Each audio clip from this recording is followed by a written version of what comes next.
again, and good morning, everyone. Now 6:49, the World Series trophy is back in Kansas City for the first time in 30 years. After the Royals beat the Mets late Sunday night, hundreds of thousands of people are expected to attend a parade and rally today honoring the world champions. Should be a lot of fun for them. A very good Tuesday morning, everyone, and thanks for waking up with the Valley today. We're just getting started with non-stop news and weather all the way up to the top of the hour to help you plan your day.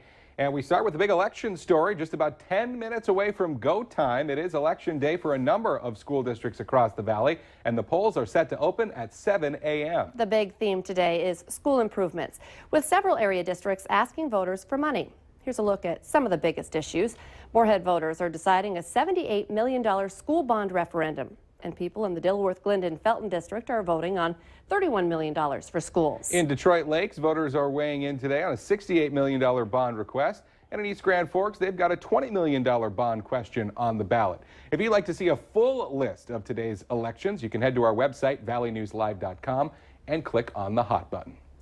The parents of Jacob Wetterling are going to be talking this afternoon about last week's naming of a person of interest in their son's disappearance. Patty and Jerry Wetterling are planning to hold a short news conference at 12:15 today.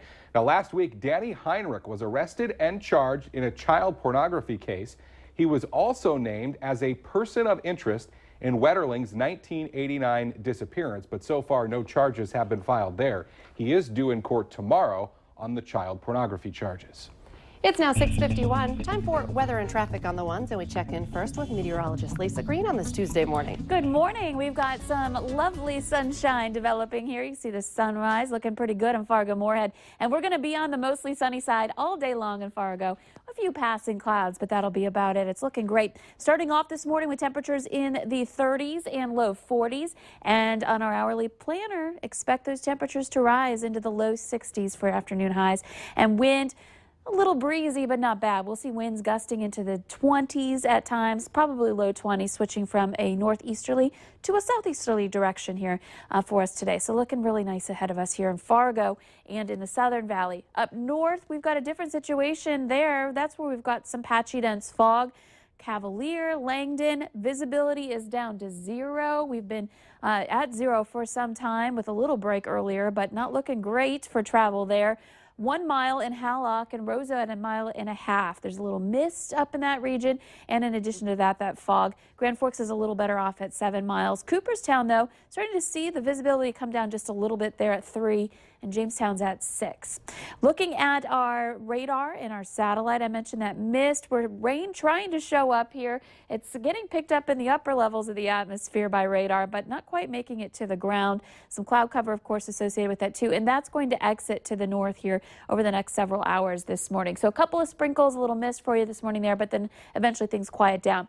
39 degrees our current temperature in Grand Forks. We're at 41 in Fargo, 38 in Jamestown, 43 in Detroit Lakes, and 46 right now in Fergus Falls this morning. Here's a look at our afternoon temperatures. A big range today. We're looking at some low to mid 40s up north for highs, and the farther south you go, the warmer it gets. Grand Forks 51, and Fargo will see some low to even some mid 60s for afternoon temperatures. So looking like a much nicer, more sunny day ahead of us in the Southern Valley. 64 the high. For Wednesday, we'll hang on to one more day of 60 before the next system rolls in. That's going to bring in some precipitation and introduce some much colder temperatures to round out the week. Let's check in now with Al for an update on traffic. We have a steady stream of lights out here on Interstate 94, at least. It looks to me like traffic is actually off a little bit from what you normally see on westbound I-94. But don't get me wrong, it's still plenty busy out here, no two ways about that. It just doesn't seem like it's as active as normal. Eastbound I-94 is pretty much normal. Fairly busy out here. Northbound Interstate 29, really busy, particularly when you get around the tri-level. Quick reminder for you again, a couple new road projects you're going to run into this morning, or should I say road problems. The biggest one is on First Avenue North. It's basically closed. No, not basically closed. It is closed. Between University Drive and 10th Street, that's the eastbound lane. Make sure that you're mindful of that. And you lose a lane westbound on Main Avenue between 8th and 9th Streets. Drive extra carefully today. Willamette Valley today traffic. 6 minutes before 7, it's one of the biggest events of the year in North Dakota and Minnesota, and we're only days away from it. Of course, we're talking about the opening of the deer gun season coming up on Friday and Saturday, respectively. The Valley Today's Christy Larson has been live all morning at Shields in South Fargo with some of the things that they're doing to get hunters ready before they head out. Christy? Good morning. I know a lot of people are going to be packing up their cars, heading out into the woods and climbing up into those stands. So I thought I would ask the experts exactly what you might need. And so we have Brian Lee here with us this morning. And I know we talked about, first of all, it's all about staying warm. So you enjoy your time outside too. Absolutely. If you can stay warm, you're going to stay out there in the field longer and have a better chance at success this weekend. And so we have just a few things down here for us. And it really is about the base layer and the things you layer on top of it. Absolutely. You want to start at your base layers, whether you go with a poly or a wool. The poly wicks moisture really well, and the wool will help insulate you better.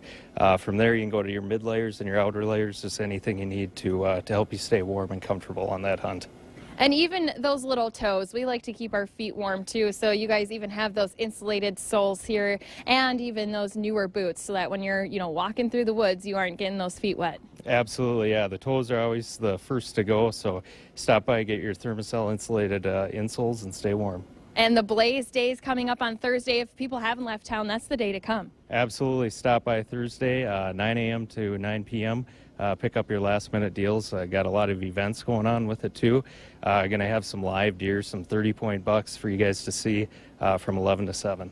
It's going to be a lot of fun out here. And Kyle and Lisa, if you need a little practice before you go out, I was just over at the shooting gallery. I know it's more for kids, but it was a lot of fun, and you can get a little practice in that way, too, before you go out. You're a kid at heart, Christy. Yeah. It's all right. Christy Larson reporting live for us. Thank you, Christy. Speaking of adventures this week, don't forget, it's starting tomorrow. Christy will take off on her first big adventure, going on all month long on Wednesdays. Yeah, Where in the World is Christy starts tomorrow, so tune in to find out where she lands.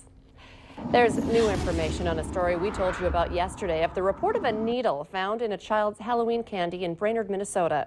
Police are now saying it was a hoax and that the child involved lied about having found a sewing needle in a candy bar. Now, Brainerd police originally got the report on Saturday night. They posted this picture and a warning to their Facebook page on Sunday. Investigators say that no more information about the case will be released because it involves a child. Dilworth police have identified 2 suspects involved in a shooting over the weekend, but they're not releasing their names just yet. It all happened Saturday at 202 5th Street Northwest. Police say 4 to 5 people dressed in black and wearing masks forced their way in by shooting at the door, then shot at someone inside. Authorities say the incident appears to be connected to another party in Fargo involving the same people. The city of Fargo is looking at a change in the cost of parking tickets. Yeah, right now you pay $15 for a ticket with an additional fine of $5 if you don't pay that on time. Under the proposed fine schedule, your first ticket would be free and come with a list of parking rules as a reminder. The second ticket would cost you $20 and a third ticket would be $25.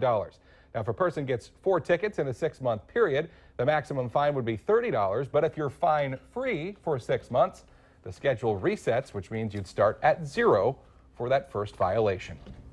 Valley News Live has commissioned a survey on refugees in the Valley, and one of the big points we're touching on is the impact on schools. Educators report spending millions to handle the influx of refugee families. And with area districts exploding with growth, we ask if this is just another added problem, or do we have an obligation to educate everyone? Tonight on Valley News Live 10 at 10. Valley News Team's immigration and relocation reporter Bradford Eric sits down with area school officials, bringing them your concerns and sharing our poll results. Well, Bison fans have been buzzing about this. NDSU's brand new uniform option. The matte green helmets will make their debut this weekend when the Bison take on Western Illinois. They're called Harvest helmets because of the stripe of yellow wheat down the center. They'll be worn with the yellow jerseys and green pants on Saturday. I have to say, even cooler in person. The video is pretty impressive, but I don't know. I'm a fan. They haven't worn green helmets, I think, since like before the 1960s. You've got the wheat on the back there, which is also in the logo. Of course, the Thundering Herd Bison logo on the side. I think it's going to be fun. I think they look great. yeah. So. And it's going to be good luck. They're going to win this weekend in the green helmets. It's a new tradition. They debuted the gold jerseys in 2011. Those have become real big, and And we've got green helmets that we might break out a couple of times a year. Very cool. Let's get our answer now to our question of the morning on Facebook. The average American worker will have this for lunch 50 times a year. The answer, nothing. Oh, well, you forget. Working through lunch, I guess. You can take part in our question of the morning at our Valley News Live Facebook page, where we always invite you to join the conversation. Still dealing with some fog? We're starting to break through it. We are dealing with it in some spots. We're down to 0 still in Cavalier and Langdon, so take it easy on the roads. Otherwise, it's looking like a nice day today, especially once we get that cleared out. And this week, a couple of 60s before that system brings in some colder air. Yeah, 40s for highs. Thanks for waking up with the Valley today. More local news and weather for you right here in just 25 minutes. Have a great Tuesday, everybody. We will see you tomorrow morning.